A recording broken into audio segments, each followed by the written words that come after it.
Welcome, everybody. I'm Selena Rezvani, and you are joining Women and Work Culture. We are all about those positive habits and practices for boosting women's leadership. I am so excited to be here today with the expert on business relationships, and that's Simon T. Bailey. Welcome, Simon. Thank you so much. So good to be with you, Selena. So glad to have you. What an honor. And a big hello, a warm welcome to our community. We are so happy to have you each week so we can learn together from experts like Simon. Drop us a line. Tell us who's out there today. Let us know where in the world you're joining from. Simon and I have Philly and Florida covered. We also see Philly suburbs in the house, Tampa Bay in the house. Welcome. Simon, let me fluff your pillows a little bit because you are incredible. I've been watching your speaking for years, and I want to tell others about you. Simon's an executive advisor, a career mentor, and a keynoter, of course, at Simon T. Bailey International. His life's purpose is to teach 1 billion plus people how to be fearless and create their futures. We can get behind that. That's amazing. Simon was named one of the top 25 people to help you reach your goals. Guess who else is on that list by Success Magazine, by the way? Oprah, Tony Robbins, Brene Brown. Pretty epic, Simon. You so belong, 400% belong on that list. Simon's a 10-time book author, and he's a fellow instructor at LinkedIn Learning. And he brings so many tips in his courses to really help you build those meaningful business relationships. So we're so excited to have you today doing an AMA with us and Ask Me Anything. We have gathered some of your questions already around relationships, but I want to encourage you all to ask away today. If you have a question about starting a relationship, sustaining a relationship, maybe even stopping a relationship, right? Because let's be honest, sometimes they stop serving us. So let's dive right in and get to some of these questions. One of our first, Simon, comes from Sangeetha. And she has this question about a little thing called small talk. She says, I find it hard to bond with folks and make small talk, especially remotely. Do you know a way that I can start to do this? Any thoughts, Simon? Yeah, I would say the first thing is be interested and be interesting. So when you're interested in others, you start with something you may notice about them or something that they may have mentioned when they introduce themselves. And it's from that interest that you spark a dialogue and say, did you notice this or have you seen? What did you think about what you heard on the news or what you read in the paper? And that's how you literally start the conversation. It's interesting. It's different. Ooh, I love that. So something that they have a high likelihood of knowing about, right? News headlines, something universal. Yes. And hooking onto that. I love that, especially the idea of being interested. Yes. You know, And then like you say, tell me more. If you want to keep the conversation going, once people get into it, say, tell me more, because people love to hear themselves talk.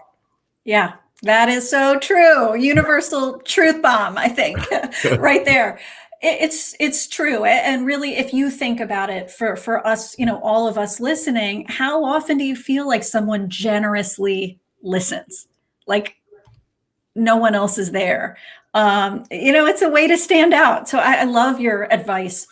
Here's a kind of slightly different question. It comes from Carla, and she's talking about that VIP special category of relationships you have with your boss, right? Where you might not handle that relationship, you know, the same exact way you would every other one. She asks, how can I manage the relationship with my boss who just joined my organization? What do you think, Wow. Simon? Carla, this Yeah. is such a great question. And believe it or not, Selena, I just got this question a couple of weeks ago from a young lady, same situation. How do I approach a new boss? Well, here's the first thing: set up a time to get on their calendar and go and take them to lunch or ask to go to lunch with them. Why going to lunch? And certainly in a world of physical distancing now, Mhm. you'll practice that. But what you want to do is be on neutral territory because you want them to see you for who you are, not behind a desk in an office or even in a building, just a very neutral place. And then hopefully you've done some research, perhaps on LinkedIn, to find out something about them that's made them successful. And you want to say to them is, listen, I want to see you succeed, and I want to be the best team member that I possibly can.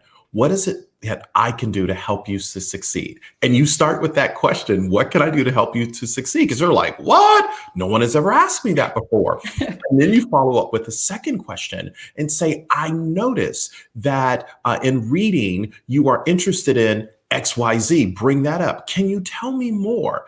And then a third Mm. question you can follow up with: is there anything that I can do to help tell you more about the company, tell you about our team, really set you up for success?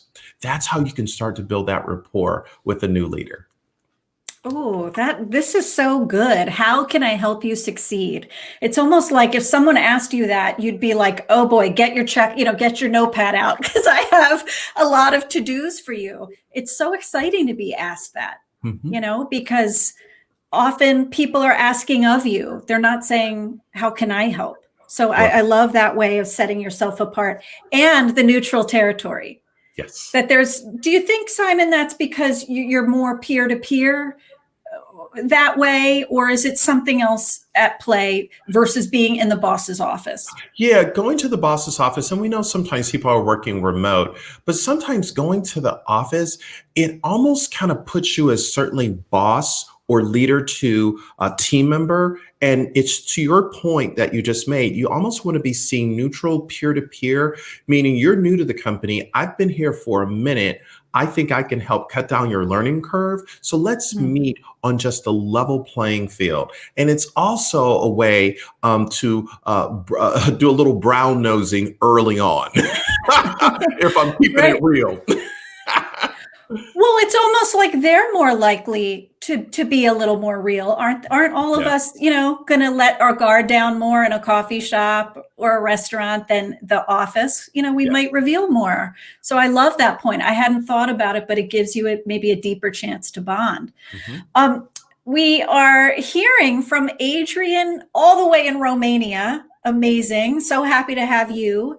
Um, and it looks like Adrian's question is really similar to another one we have, which is about being the only, Mm. potentially being the only woman on an all male team. Um, Thoughts on bonding with others when you are noticeably different?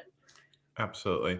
Adrian, first of all, thank you for this question. The thing that I would encourage everyone listening to us: if you want to bond with men and you're the only woman on the team, one of the things I invite you to consider is when you are answering or giving feedback specifically around a business issue, if you can talk in numbers, concrete numbers, as to how did this come to be, give the narrative or the backstory to how you got to the numbers, something very concrete. And the more you do it more often, you are seeing like, whoa, you know your stuff. Because unfortunately, men stereotype women by like, she doesn't know the numbers, she doesn't know what she's talking Mm. about. And the moment you literally hit us right between the eyeballs, it's like, wow, she knows the numbers. What? So talk in numbers, very concrete, or give them examples as to Mm. why something came to be, and not from the emotional standpoint, because the moment you go emotional, men shut down. And that's not to say to take away from who you are. What I'm saying is give them an example. When this happened, here's why it happened. Here was the outcome. Very one, to Mm, 3. And they can follow that talk track and say, okay, so here was the example. Instead of getting caught up, well, what did she mean by that? That was a little gray area. I didn't really understand and sometimes men won't clarify to say, so what do you mean by that? Because it truly is, they'll hear it, it'll go in one ear, out the other. So giving the backstory succinctly helps them get it. mm. This is great because I'm married to one of these people who speaks this way. And numbers. My husband's a scientist and like a physician, and that's how he thinks, right? And I remember practicing a really high stakes conversation with him, and his feedback to me was, "You shaved the edges so much off of what you said that I kind of lost the meaning." Like be more direct. And Mhm. that stayed with me. So I love your message that there's power in what's undeniable. What's Right. undeniable in your field? Numbers, metrics, Mhm. data, forces and trends, whatever, the competitors. What is ironclad? Yes. And sticking with that, right? Not the Mhm. innuendo, not the I think, I believe, I feel, right? but the numbers show. And it Love doesn't it. hurt to throw a sports metaphor in there every now and then. That'll go a long way. Right, right. Just don't get them crossed, Yes, right? yes. You don't score a Don't, touchdown in basketball. We don't score a touchdown in basketball. right, Would not go over well. right. Don't call it the Stanley Bowl. That doesn't exist, right? You can't like mix your stuff up too much. That would totally happen to me. Um, we have a great question. And for those of you joining, so good to see you, Francie Rawlings, Adrian, Anissa. Really happy to see you. Keep those questions coming. We have a really juicy one, Simon, that comes from Rita. And this is juicy because I think it happens a lot, but it kind of feels like we're not supposed to talk about it. Hmm. She says, my peer tries to give me direction and to-dos, delegating not great work to me. How can I push back? Get in his face and pull him to the side and give him some direct feedback. And I'm talking about take him to the room of understanding and help him understand that, listen, I don't report to you. And if you're going to step to me, here's how you need to do it. In other words, I will shut down and totally ignore you. Just hit him right between the eyeballs. Mm. So that's really clear advice. Really going direct. I love this. A lot of us, and I think a lot of women are conditioned to put it just so.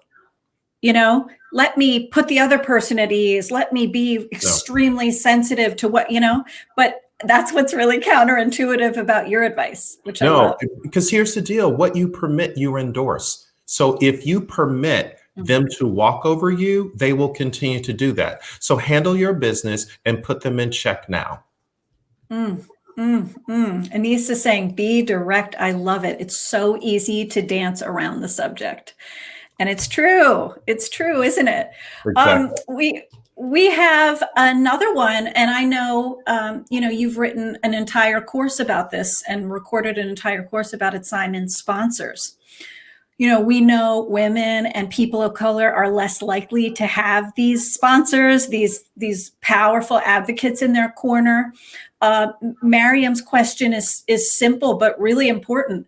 I want to build trust with this person, my sponsor. Any advice for doing Yeah. that? What do you think? Number one, find out what they're interested in. What projects are they leading? What charities do they give to? What is near and dear and important to them? And you find a way to get on that project team or make a donation to the charity, even if it's volunteering your time. Show them that you just are not going to show up with hat in hand to take, but you also are going to come from a disposition of giving. And once they know that it's not just about you, that you're moving from me to we, they will trust you more and say, I've noticed your behavior. And I noticed that you're not like everyone else that just rolls up to see what they can get from me. So here's what I'm going to do for you. Tell me more. But sometimes you have to invest before you make a withdrawal. So if there's nothing in the account, you have nothing to withdraw from. So invest a little sweat equity and emotional and relationship equity before you make a withdrawal. Oh, this is so good. Francie saying, love Simon's freshness and directness. It takes confidence and courage. And here's another example you're giving us of being direct, right? Not dancing around, not using telepathy to guess what's important, right? But coming out and asking. Yeah. And why not, And do right? the unthinkable. Like after they give you advice, send them a handwritten note. I know that's old school, but handwritten note on good stationery, not cheap, chintzy stationery. Nice stationery, personal stamp if you don't send it in our office mail. And when they see that, they will see your intention to be a person of excellence and they'll want to help you. That's beautiful. I have a feeling too, that goes back to some of your Disney, training and mindset of demonstrating care. Yeah. Honestly, Simon held senior roles at Disney, and you see that come through in that style of thinking, right? And managing your relationships. Um, Adrian has another, which is a little bit more around pitching Mhm. yourself and your ideas. It's kind of specific, but I wonder, what do you think about approaching investors or generally pitching yourself and your business ideas? When you want to pitch yourself to investors, the first thing you have to think about is what is the purpose of the real purpose of the business, not just the profit, because people are they're going to look for the profit. But there's a book I want you to get a hold of, and it's called Firms of Endearment. And they have studied businesses for the last 10 plus years, and even the next businesses that they're highlighting over the next decade. And what they're saying is businesses that put purpose before profit will become more profitable. So, what encourages investors in this world to look at your business differently is, do you have a triple bottom line? In other words, obviously the shareholders are going to benefit, those who you work with are going to benefit, but the community where you are looking to do business is going to be transformed by what you do. And I believe investors are very sharp now. They're looking for those who out the gate are thinking about that triple bottom line and build a story around how you intend to help the least, the last, the lost, and not just make money, but make meaning. Because investors, they just don't, some just don't want to make another dollar and it's meaningless. So what you want to do is position and pitch your business to be meaningful and make money. I love it. And, in so many ways that extends to the workplace too today. Don't we all prefer to work for a Totally. cause or a mission more than completing the task? It's Yeah. like, you know, and I love that way of thinking. Lots of people loving this. Melissa saying, love the points about being direct. It's so hard to do sometimes, but great advice. So some feedback for you. Well, we love advice, but we also sometimes love unadvice, what not to do. And so we have a great question from David. Is there a single most common relationship mistake that you see professionals making? Constantly apologizing for your intelligence and how smart you are, or they would say in Boston, wicked smart. I think sometimes you diminish your intellect to fit in to a certain situation and to be seen as one of the team. And the reality is, when you don't know your worth, you give people permission to treat you any way they see fit. So do not shrink, because sometimes you can have a 50 by 60 dream, but you associate with people that see you through an 8 by 10 lens. And what you have to begin to realize, your worth will never be valued if you don't value it. So be open, be direct, state who you are and what you're worth, and you'll get more respect because people will honor you, that you honor yourself enough to be strong and know who you are. That's so beautiful. I love that. Getting lots of heart emojis for that. It's true. It's when I'm sometimes asking people about talking about accomplishments, it's always shocking. When I'm encouraging people to do this, and I ask the managers in the room, "Hey, do you like it when people share their worth, their accomplishments?" And they're all like, yeah, it keeps me informed. It helps me do my job better. So you're not just gloating here. You're not just grandstanding or something. You're actually keeping people informed about what you Totally. do, what you bring. They don't remember what your degree's in. They don't always know you have 10 years of experience in such and such. So I love that. You've got to be the leader in it. Honor yourself, Michelle says. And I think every day, sell yourself on yourself. The more you sell yourself on yourself, you develop that neurological pathway to be strong and confident in who you are. We, that's very exciting to me. Would you dig into that a little more? Selling yourself on yourself. A lot of this community will be curious to know how you do that. Yeah. So, first of all, realize sometimes in business and in life, something happens and you build a story around what's happened, and the story becomes bigger than what's happened. So, in order to hit the Control Alt Delete button that deletes from your mind drive and the hard drive that thing that happened, you sell yourself on yourself by writing on your smartphone or writing down what's right about you. Because when you focus on what's right about you, you stop building a story about what went wrong, because sometimes that story like takes off and it becomes this Yeah. whole other thing that diminishes your confidence. So selling yourself on yourself is literally upgrading your verbal software, because language is the software of the mind, to begin to upload into your mind drive and your hard drive. This is what is right about me. So powerful. I'm holding on to that. Let's all get that tattooed to ourselves because that the importance of that reminder is so huge. Lots of thumbs up, we're seeing for that comment. And it's so true. What's right about me? Not what am I not ready for? It's so easy to say I am not enough of. I'm not this enough, I'm not that enough. And I really like the opposite approach. I want to stay in that vein for a minute because we got a question from Delphine Simon, who asks, I constantly compare myself to colleagues and I feel awful after. Who among us doesn't, right? When we do that. How do I stop doing this?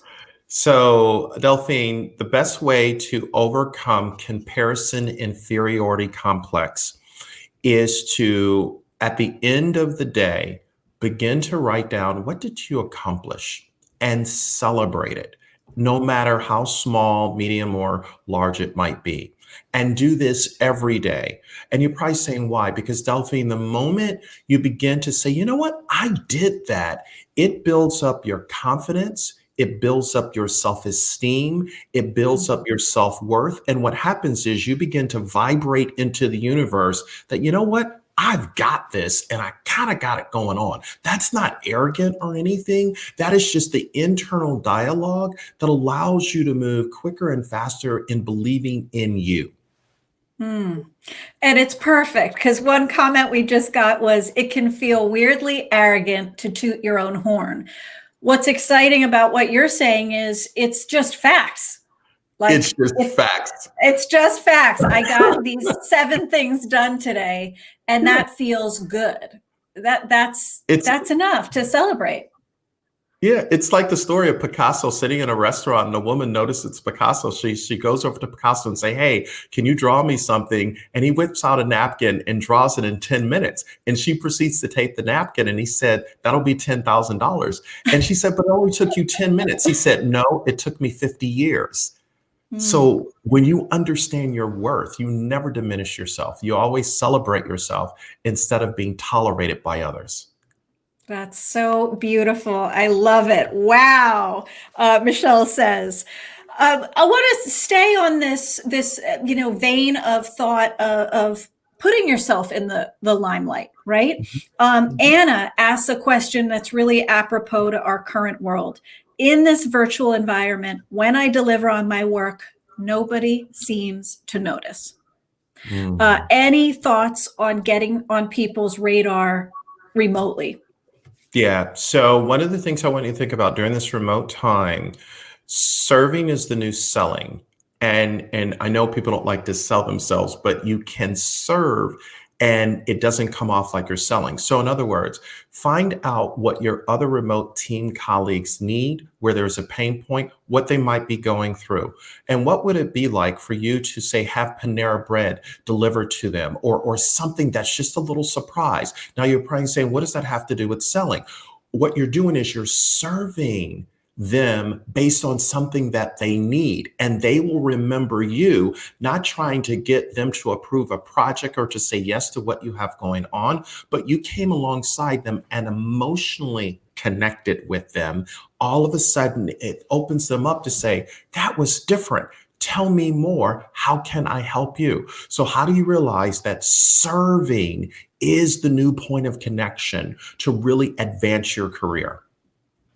That is exciting. I like that.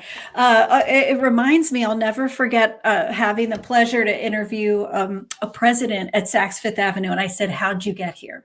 And she said, what you just said. She said, I treated my internal customers like my number one VIPs, and that service mindset. So what a great way to kind of get seen when you feel invisible, or maybe you are more naturally reserved, or you feel like, video conference is diluting your Sure. contribution. That's awesome.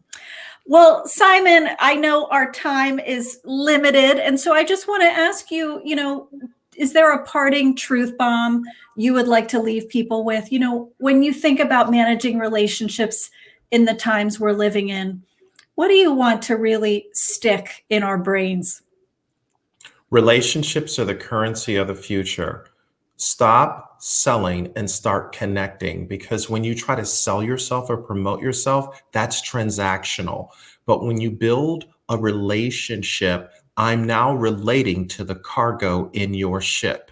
And wherever you are going on the ocean of life, based on the last interaction, I take you with me on that ocean of life and build a relationship.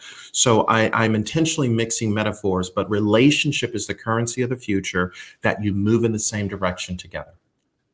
That's awesome. Oh, Simon, thank you. This has been, so many pearls in such a short amount of time. I want to thank you because, relationships can be this mysterious thing. Honestly, they can. Where do you start? How do you keep at it? How do you sustain and revive in some cases? And you're really demystifying that for people and showing them the process. So thank you for all the work you're doing to help us put relationships first and to find our spark, right? Our Yes. spark, so we can go do big things, not alone, but with others. Everybody, in the show notes, you are going to see links to Simon's really incredible work, his courses at LinkedIn Learning, his really insightful books on his website, which you'll find, and also his videos too, which will completely change your mood for the better. That happened to me more than once. I hope you'll also stay in touch with me. Check out my LinkedIn Learning courses about turning up your confidence and really making your presence felt.